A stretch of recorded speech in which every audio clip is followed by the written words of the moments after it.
Getting going on this Wednesday edition of Locked On 49ers. You know what the score is. Winky Wednesday, getting into everything going on with your San Francisco 49ers before a big matchup in Week 7. What's going on with Jimmy Garoppolo and Kyle Shanahan? A little stock report there on the coach and the quarterback. And some more thoughts on the NFL trade deadline coming up and more on today's episode of Locked On 49ers. You are Locked On 49ers, your daily San Francisco 49ers podcast. Part of the Locked On Podcast Network, your team every day.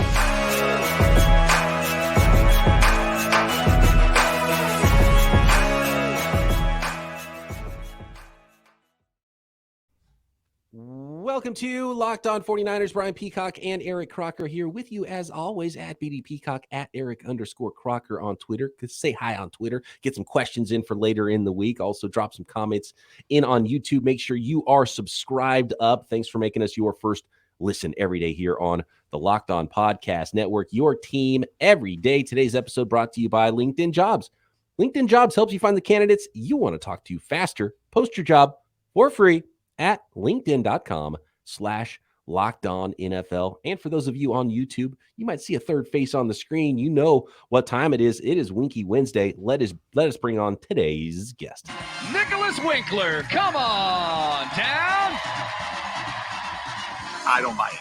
Wink, Mr. Nick Winkler joined the show once again on this Wednesday as we turn the page from Week 6 to Week 7. What's going on, Wink? If I'm not mistaken, there's already some wink in the stink for you after a big 28-14 loss to the Falcons in Week 6. Yeah, I was yelling at the screen, man. And it's not just because I have Jeff Wilson on my fantasy football team. It's because Kyle, man, he does this thing where he just decides to get away from the run in the second half.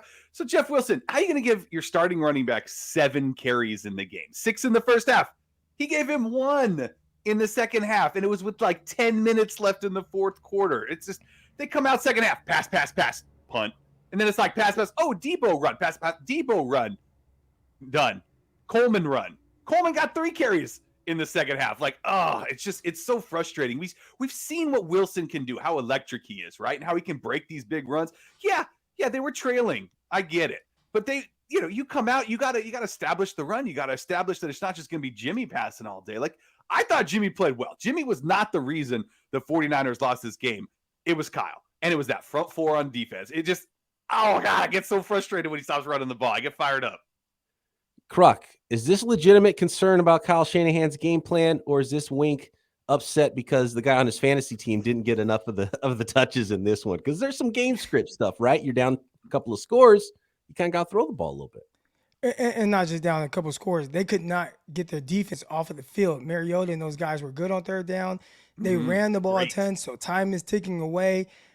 He had, 1 incompletion. And the one thing that they did extremely well, I felt like they were in short yard situations all game long. Second down and 5, they run the ball, and it's 3rd and 1. I felt like they had like 8 3rd and 1 opportunities. And it was like, please, 49ers, somebody just tackle them for a loss. And there were a couple times the 49ers tackled them at the line of scrimmage.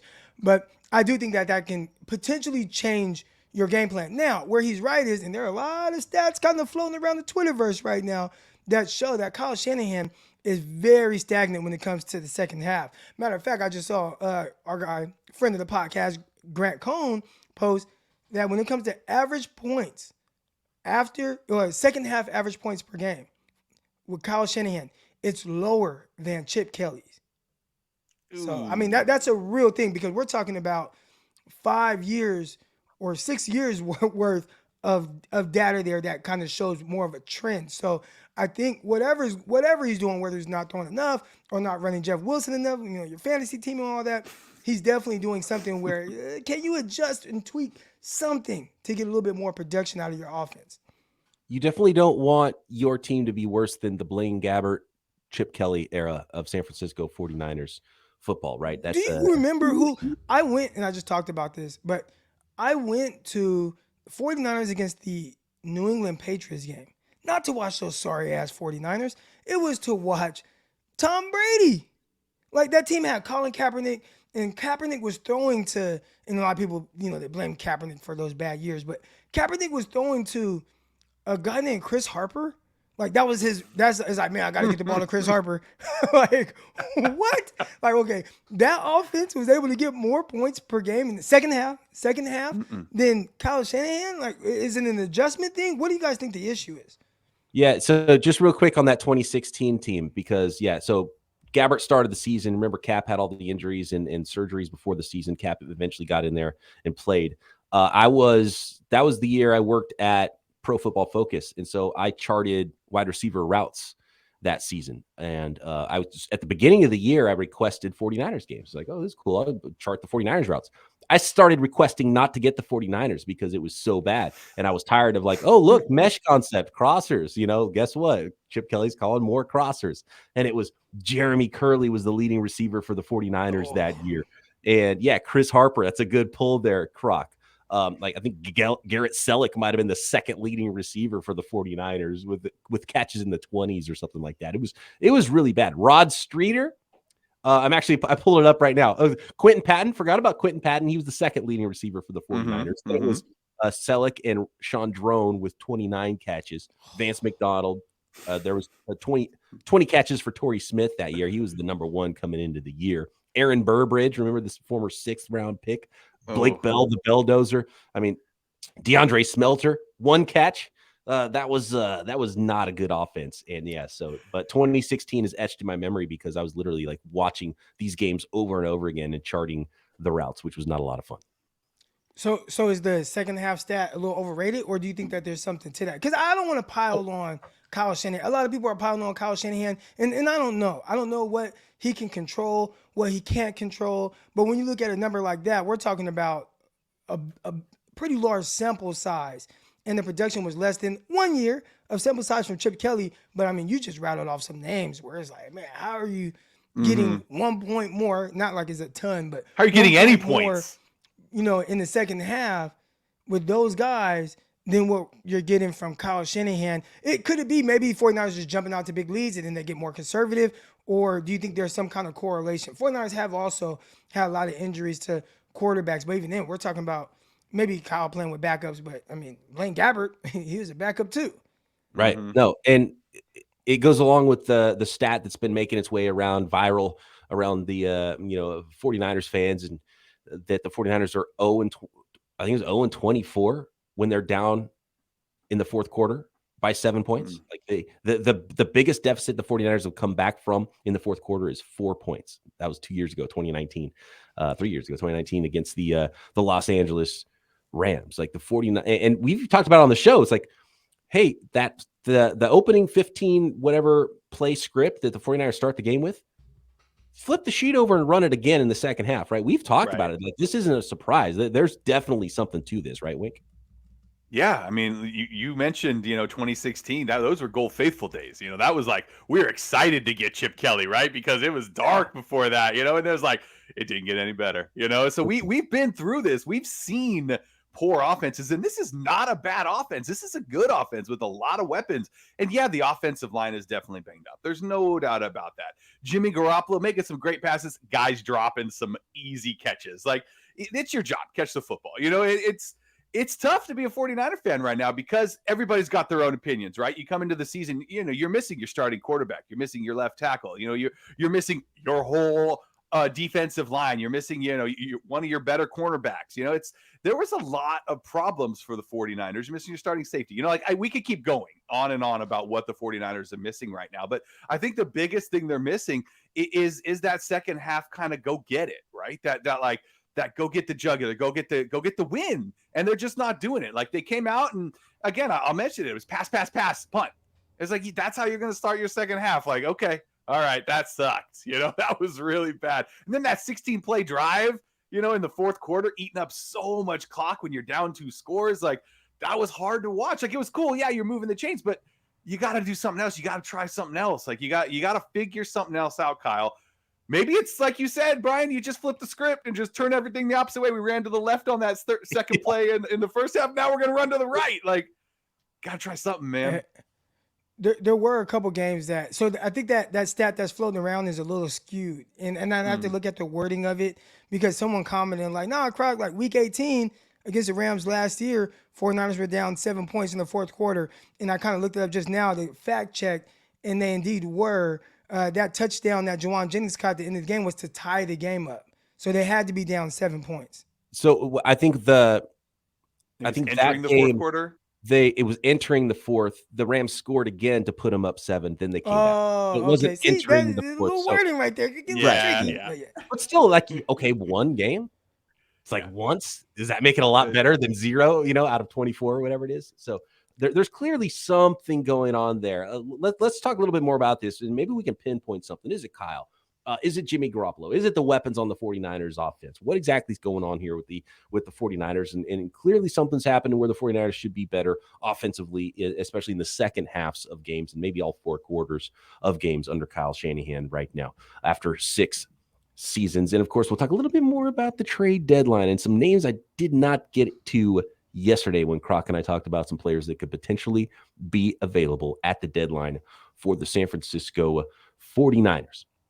These days, every new potential hire can feel like a high-stakes wager for your small business. You want to be 100% certain that you have access to the best qualified candidates available. That's why you have to check out LinkedIn Jobs. LinkedIn Jobs helps you find the right people for your team faster and for free. It can't be easier to post a job on LinkedIn Jobs as well. And make use of that 800 million people are on LinkedIn. Find those people to hire. Find the best people to hire. All you do is you add your job to the purple hiring frame on your LinkedIn profile to spread the word throughout that network. And simple tools like screening questions make it easy to focus on just the right candidates with just the right skills and experience so you can quickly prioritize who you'd like to interview and eventually hire. It's why small businesses rate LinkedIn Jobs #1 in delivering quality hires versus leading competitors. LinkedIn Jobs helps you find the qualified candidates you want to talk to faster. Post your job for free at linkedin.com/lockedonnfl. That's linkedin.com/lockedonnfl to post your job for free. Terms and conditions apply. Thanks again, everybody, for making Locked On 49ers your first listen every day. Make sure you check out NFL Key Predictions every Friday on Locked On NFL. Locked On's local experts give you the inside scoop on the 5 biggest games of the NFL weekend, including Sunday and Monday Night Football, plus betting advice from the field's leading experts, BetOnline. Follow NFL Key Predictions every Friday on Locked On NFL, available on the Odyssey app, YouTube, and wherever you get your podcasts. So I got some pushback, and Wink, Croc, I'm going to bounce this off of you because I said what I said about Jimmy Garoppolo. I thought Jimmy Garoppolo played really good, like exceptionally well, especially for what we've seen from Jimmy Garoppolo. And they only scored 14 points, right? I thought Jimmy Garoppolo played really well in week 6 against the Atlanta Falcons. I had a KMBR hit with FP Santangelo on Monday evening, and I said the same thing. And I've gotten pushback from people who are listening to the radio and heard that hit. I got pushback from people who listen to the podcast, Croc, saying that Jimmy Garoppolo is trash. A lot of them tend to bring up old stuff, right? And they're like, how could you? He threw some box score scouting, threw 2 interceptions. The 49ers only scored 14 points. You got all these weapons. How could you say Jimmy Garoppolo played well? Am I way off base thinking Jimmy played maybe even one of the best games we've seen from him in a 49ers uniform? He was dropping dimes down the field. He was making plays outside the pocket, throwing across the field to IU, plays getting called back. He's directing traffic, rolling out of the pocket, telling Kittle to go to the corner. They can't connect in the end zone. Kittle flattens out instead of goes to the corner. There's the drop on the deep ball to McLeod, drop to Charlie Warner. Like, I thought he was kind of dealing and dropping dimes. Am I way off on this, guys? I say no. I think Jimmy played a great game. I'm right with you. Everything you mentioned right there were things I was going to bring up because, yeah, Jimmy looked good. He pushed the ball down the field too, which is something we haven't seen a lot from Jimmy, especially since he's been, this season. We've barely seen it at all from him, and that's what 49er fans have wanted him to do. So the ones that are getting mad at him, like, I just don't get it. Like, this is what you want. There were some key drop balls that ended drives, or at least killed drives, some big penalties that also brought back some passes that were like, they're gonna pay for that one. I thought Jimmy looked good. I thought Jimmy was on target most of the time. Like, he had a couple of bad passes. That happens. Nobody's a perfect quarterback out there. But if Jimmy Garoppolo is going to play like that every week for the 49ers are going to win a lot of football games. Oh, absolutely. No, you're not. And hold on a second. I know, and the other thing, Wink, you talked about how you didn't like the Kyle's game plan, but it's not pass, punt. If the dudes make those catches, it's Right. pass, big play, score points, kickoff. Then you run the ball. You know what I mean? After that. Right. Sure. So there's that too. Croc is now going to go into Jimmy G hater mode. Take it away, Croc. I'm actually not going to go into Jimmy G hater mode. I'm actually going to defend him by bringing up some of his, like, when we talk, okay, first I have to ask, when y'all say one of his best games, how many games are we throwing into that? Because if you're saying like, 10 games and it's one of his best games, then I'd say, okay, maybe. But off the top of my head, there are some games where I think even when he did things to take points off the board, he still was willing and dealing.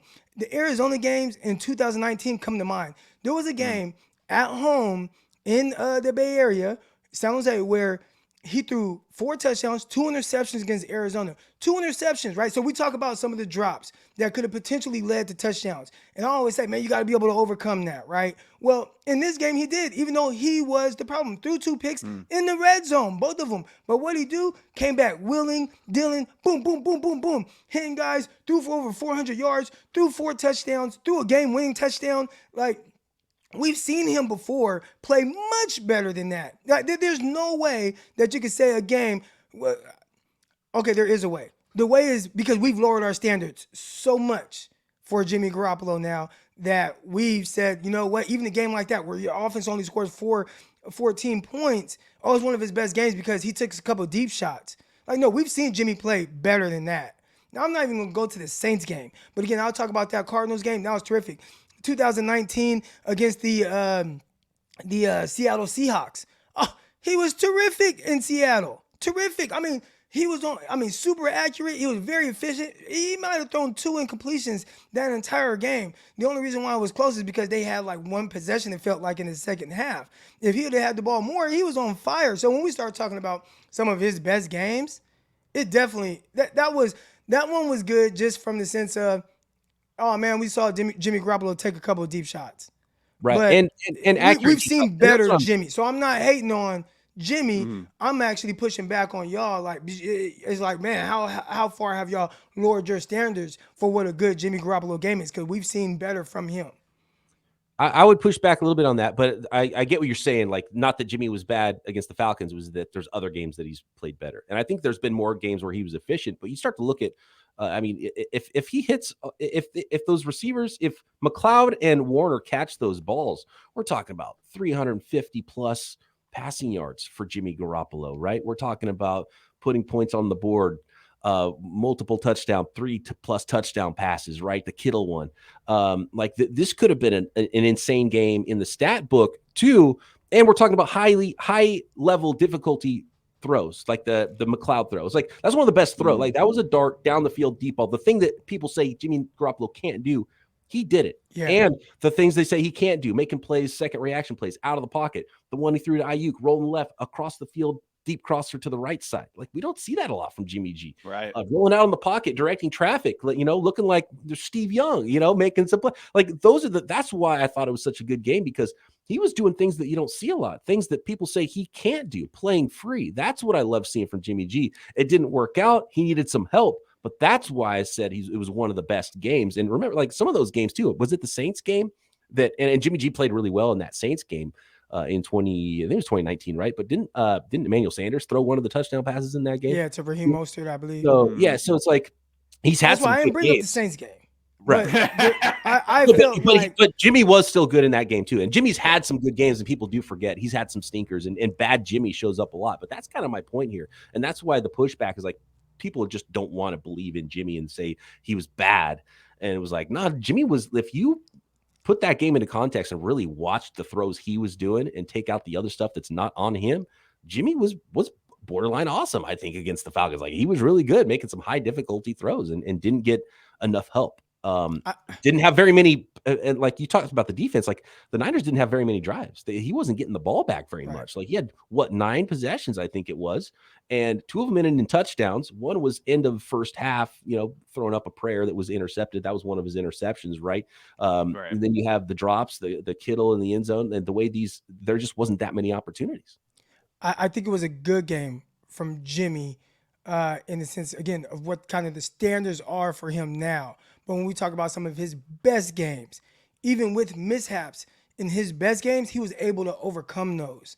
And that's what we didn't see from this game. We talked about, the Ray McCloud drop and how that potentially took points off the board. I referenced the Arizona game where he threw interceptions in the red zone, taking points off the board, but was still able to put up like 35 points, right? So, like, that's the best version of Jimmy. I've seen that no matter the circumstances, he's able to overcome that. I referenced guys like, I just watched Patrick Mahomes and Josh Allen, and they both turned the ball over in the first quarter. Josh Allen pitched the ball and hit the guy in the face mask. He wasn't looking, whatever. But his ability to eventually overcome that by just making throws, even though, there was the turnover. And I've seen Jimmy be able to do those things, and he could not do that against Arizona. He couldn't overcome it. And now that's my thing. So, yeah, he did some good things that we like to see from him, and we want to see more of it. But the result of only 2 touchdowns, again, not saying it's all his fault, but if we're talking about his best games, in his best games, he's been able to overcome those things. So that's why I can't put it up there with some of his best games. But in the sense of, like, man, I like that he did this and this. Yeah, that was solid. He looked good, right? He passed the eye test. If you watch that football game, how could you think that he played bad? Like, Jimmy was not the reason the 49ers lost that football game. And I just can't believe a lot of the Jimmy hate I'm seeing online. Yeah, Croc, you're right. It's probably not one of his best. It might be his top 15, right? I mean, he looked good. He was passing the ball well. He looked accurate. And there were some drops. And you do want to see your guys overcome that. You want to see them go down the field and do this and that. And he just didn't have the time. It just wasn't clicking. Right, the guys just weren't getting it done. They got away from the run. They just didn't do. They became very predictable, and that to me drives me nuts too. I'm going to bring up Jeff Wilson again, and not just him, but Tevin Coleman too. Like a use check. Like, I want to see more passes, little flanks. If anybody watched that Chargers game last night, like, how'd they get it? How'd they go down the field? It was Eckler, right? Just over and over again, just peppering him out of the backfield. Like, Jimmy never looks for his backs. Ever. It's not his second look. It's not his third look. Like, he just doesn't look for that little check down. And it's open a lot of times, when it's use check, when it's Coleman, when it's anybody coming out of that backfield. And I think that's a big part of it too. You don't see a lot of running back screens either. They do wide receiver screens. They do tight end screens. They don't run these plays that have been tried and true for a really long time. And that's frustrating to watch when you're not putting points on the board. It's like, try something else. Stop trying the same stuff you do over and over, these jet sweeps and whatnot. Yeah, that is a weird aspect of, and I don't know if it's Kyle or Jimmy or a combination of both, but the running backs in the passing game is like, they'll have that one little option route or Texas route or whatever you want to call it. Occasionally it shows up, but not heavily featured. And if you're running that many screens, but they're all wide receivers and not many running backs, and especially when you like to run the football, I feel like there's more opportunity there, especially for checkdowns. And that's where I always call Jimmy Garoppolo aggressively intermediate, because, he doesn't usually press the ball down the field, which is why I was so excited to see him make those throws, and show that he can on Sunday, but he doesn't take the checkdowns that much either to the running backs, and you feel like, man, that would really open it up and not everything just congested in the middle of the field, dig routes all day long. If you could, instead of throwing that pick when that linebacker's there, dump it off, deep throw, expand that thing. The dump offs are essentially a run, right? You're getting your guy the ball in space, like just do a little out, and just dump it to him and let him try to make a play. I always push back on people that say Jimmy Garoppolo like throws checkdowns. I'm like, he don't throw checkdowns. He just doesn't throw deep. Typically, right? We're talking about just what he's comfortable with doing. He'll throw slants. He'll throw passes over the middle. He'll throw digs. That's not a check down. A check down is like your outlet. Like, okay, I've looked here. Okay, I'm going to turn and throw to the running back. And the 49ers running backs, if I had to guess, I'd say they might have 12 catches total on the season. I mean, they just don't. And you talked about Eckler. I watched the game last night. And 9 of them are use check. Eckler, well, it's all schemed up. It's like Kyle Shanahan designed it for use check to be wide open 20 yards. You can't count use check though, because he's like Swiss Army knife. So outside of him, when we talk about backs, I'm thinking Jeff Wilson, Coleman, Tyler Price, Elijah Mitchell, like those guys just historically in this offense don't get looks. And I feel like it's not like they're just staying in the backfield blocking every single time. Right. Trade deadline, guys. What are some options for the 49ers? Can they find some reinforcements here, as they're pretty injured going into week 7 of the season? They'll get some guys back, but can they bring in some folks from other rosters to help them make a run, as they did with Emmanuel Sanders in 2019? More on the trade deadline and some targets there coming up next. But How about betting on those San Francisco 49ers at 3-3 to win the Super Bowl? You can do so at betonline.net, your number one source for football betting and information this season. Find all the latest player developments, team matchups, news, podcasts, in-depth articles, and analysis on every game you can find. This would be a good time, too, if you're a believer in the 49ers. They had gone up to 11-1 odds, fourth best in the NFL after last week, to win the Super Bowl. Now, after this loss to the Falcons, they've dropped down to 16-1. So a little better odds. If you were thinking about betting on the 49ers, better odds this week to bet on them than last week. And they've dropped dropped actually below their 14-1 original odds to win the Super Bowl. So now subpar for the 49ers at 3-3. Still in a really good spot, in my opinion, to do some damage this year, especially if they're able to get healthy. BetOnline.net continues to be your number one source for not just sports wagering, but information. You want to be well informed to make those bets as well, right? Live betting, up-to-the-minute scores for every sport out there. Fastest and easiest way to check in on not just NFL football, but Major League Baseball, NBA, MMA, boxing, golf, you name it, you can find it at BetOnline. Head over to the website, betonline.net, or use your mobile device to learn more about all the trends and all the action. BetOnline, where the game starts. Wink, I know you play a lot of fantasy football, which means you probably had Christian McCaffrey on your rosters or seen him go pick one or two for most of his career, right?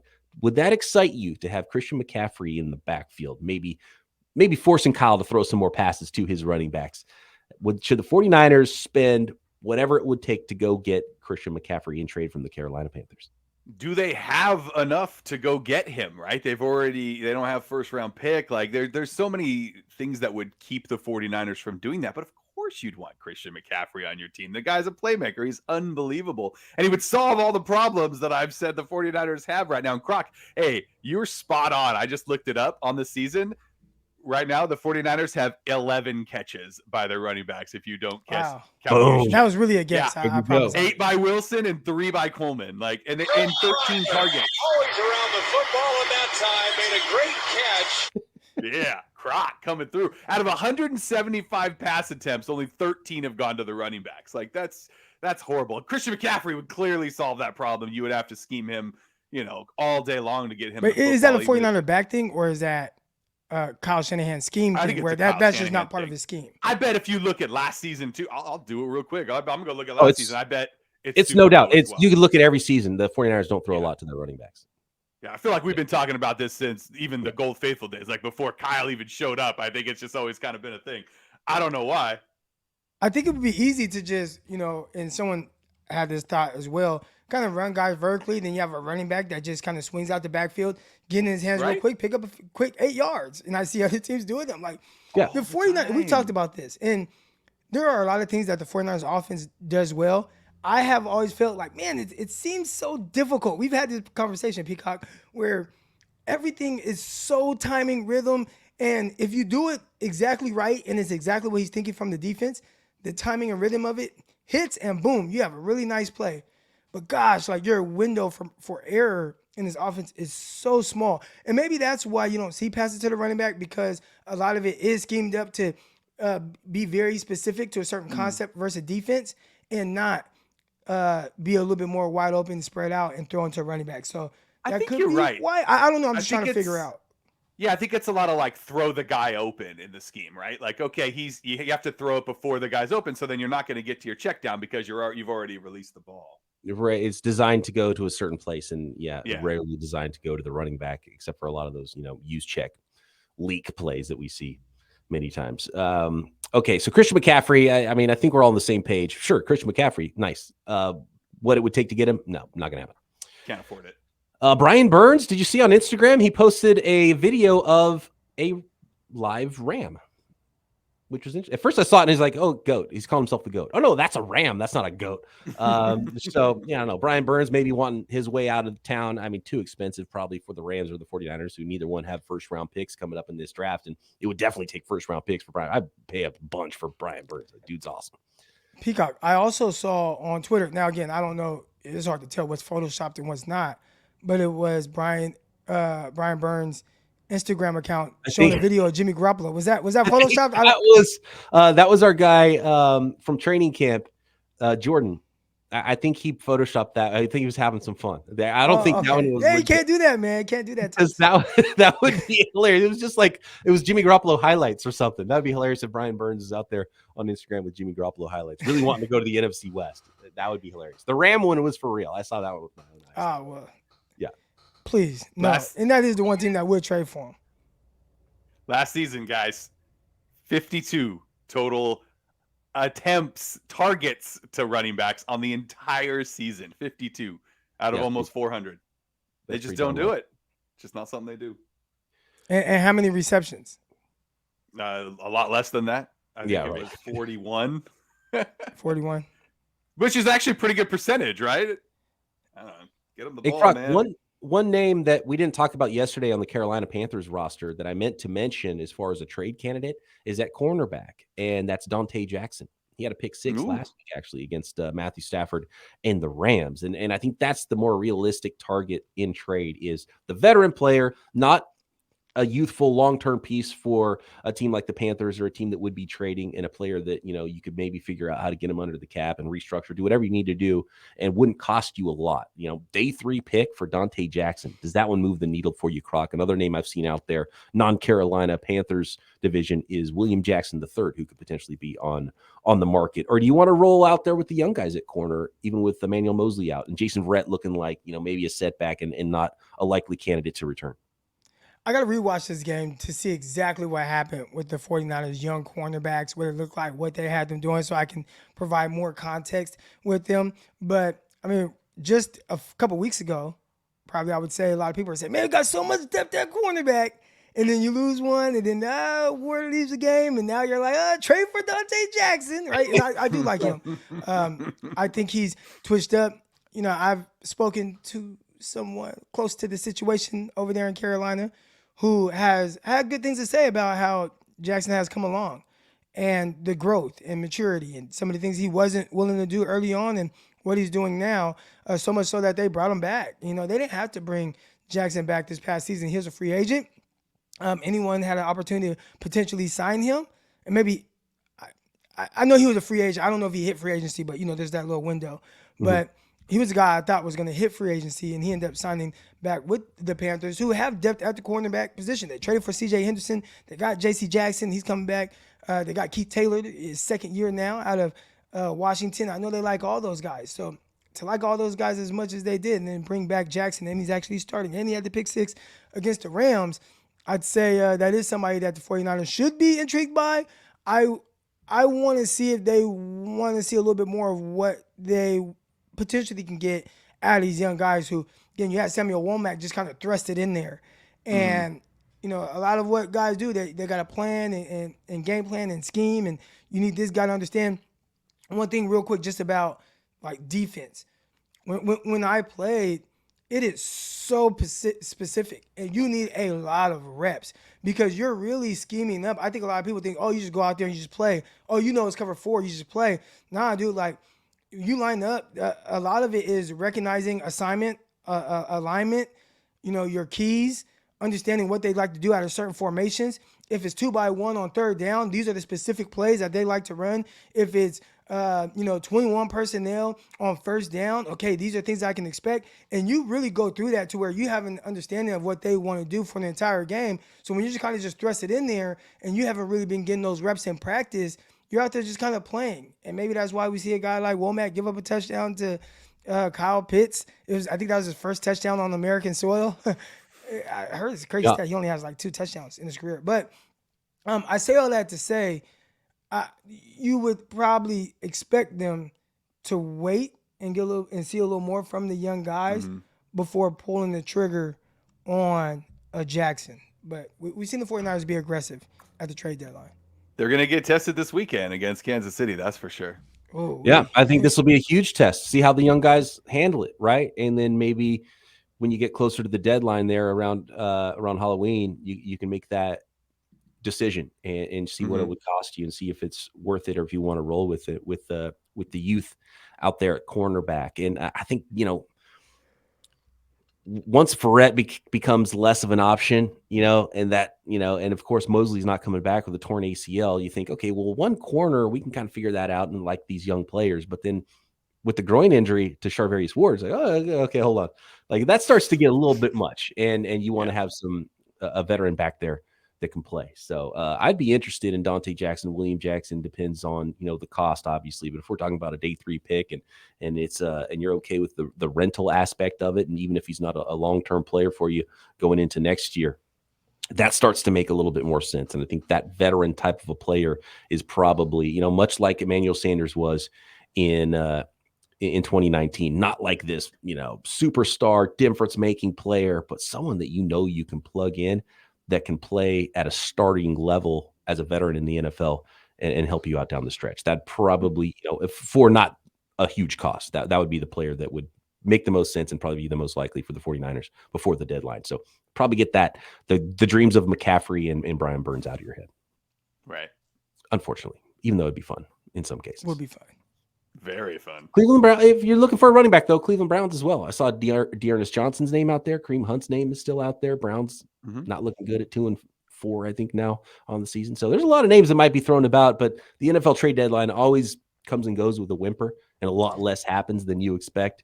But who knows? I think the younger generation of GMs and more players willing to, try to ask for trades and get out of town might facilitate a little bit more than usual. Quick question. What happened to all the speed that the 49ers had at running back? Like what happened to the Raheem Mosterts? What happened to the Matt Breidas? The guys that were, they were taking steps to difference. And my guy, Chris, he kind of brought this up to me, but I feel like that's kind of the difference with what we're seeing now. There's the running backs are a little bit more lumbering as opposed to those guys that, Breida, when he was on, foot in the ground, boom. He's shooting and they were threatening guys down the sideline and they were breaking angles. And, man, it looks so good. And I feel like they've kind of went in a totally different direction from those speedy guys. Do y'all know why? And could that be why maybe we've seen the run game? Because the run game hasn't been very good. And it's been like one run and then a whole lot of nothing. And then a whole lot of nothing. And then in the Panthers game, I think that was the best we had seen from the run game. But that hasn't been consistent throughout this season. And it's been extremely stagnant since losing Trey Lance, who I think helped a lot in the run game. But it hasn't been very good. Is it because of the lack of speed? You think maybe it's a health thing? Like they went and got bigger guys? It's exactly the bigger guys getting hurt too, though. So the 49ers missed this one, I think, and we talked about it in the offseason too when we were looking at the running back position. The 49ers run game has always been a big play run game, and I think they wanted to be able to bully teams in the fourth quarter, get those short yardage, and spending back-to-back third-round picks on running backs that were 220, 230 pounds, right? Clearly that's the direction they've tried to go, but their run game hasn't gotten better. They've just had fewer of the big runs, right? And even with Jeff Wilson, like he runs hard and he'll make a big play here and there, but that's much different than what we've seen with Mostert and Breida, like housing those, right? That's a different level of speed. And the 49ers don't have that anymore. So they don't have that element of, oh, this guy's going to house one at any time, which brings your yards per carry down because you don't have those big runs. And the other carries have been pretty much the same as they have before. And by the way, the data shows that being heavier doesn't mean you're going to be injured less often. So you guys, if we look at it, Jeff Wilson's averaging just under 5 yards a carry. Like he's having a good year. They keep getting away from it because, like you said, they depend on that big run, right? And when he doesn't get it early, then Kyle's just like, oh, runs game's not working. I got to try Debo. I got to try something else. And man, it's frustrating. Yeah, he's definitely ripped off some runs. I think that has kind of skewed the yards per carry, which you like. But when I say ripped off some big runs, it's like he has like a 30-yard run. Instead of a 70-yard run. Instead of a 70-yard touchdown. And right. That again, nothing wrong with that. I think Wilson has done fine, and I like the idea and the thought of Mitchell and Wilson. I think that's a good 1-2 punch. I think that's a legit tandem. Agreed. But you still miss like what you saw in 2019, right? Like there's no what Raheem Mostert did against Green Bay Packers, and even without that game, just the pressure that he put on defenses every time he touched the ball. I just remember this touchdown against the New Orleans Saints in that big explosive point game. He shot through the middle of the field, and he was so fast. It was like a 10-yard run, 11-yard run. But he was so fast through it that the Saints defenders ran into each other because they missed him. Like he was that fast. And you don't get that anymore. Right. And I just would like to see them. Like, there are speedy guys coming out of college. 49ers aren't going for him. You know, I wonder why. I thought they would have liked Pierre Strong out of South Dakota. Mm-hmm. That was the guy that fit that breed. Mostert, sort of a 4.3 speed mold. He led the nation in 20+ yard runs last year. The Niners trying to get away from that, be a little bit more physical, but I think they are lacking some of the big play element and some of that high level speed at running back. Those guys have done the best in Kyle Shanahan's offense. And Elijah Mitchell, I think that's your trade deadline acquisition. Should be ready to go the second half of the season. Plug him in, a little bit more explosive. He's not quite 4.3 Mostert type speed, but he's got his own level of explosiveness, and I think that might be exactly what the 49ers run game needs. So we'll see. All right. Thanks, Wink, for another extremely successful Winky Wednesday episode. Wink, wish, watch, 3 punts, just under 53 yards, 1 inside the 20, no touchbacks. Another solid day from the best punter in the league. There you go. The Wink, wish, watch. Thanks everybody for making Locked On 49ers your first listen. Croc and I back tomorrow. It's already time for another Thursday crossover episode. Getting ready for the Kansas City Chiefs right here. Locked On 49ers.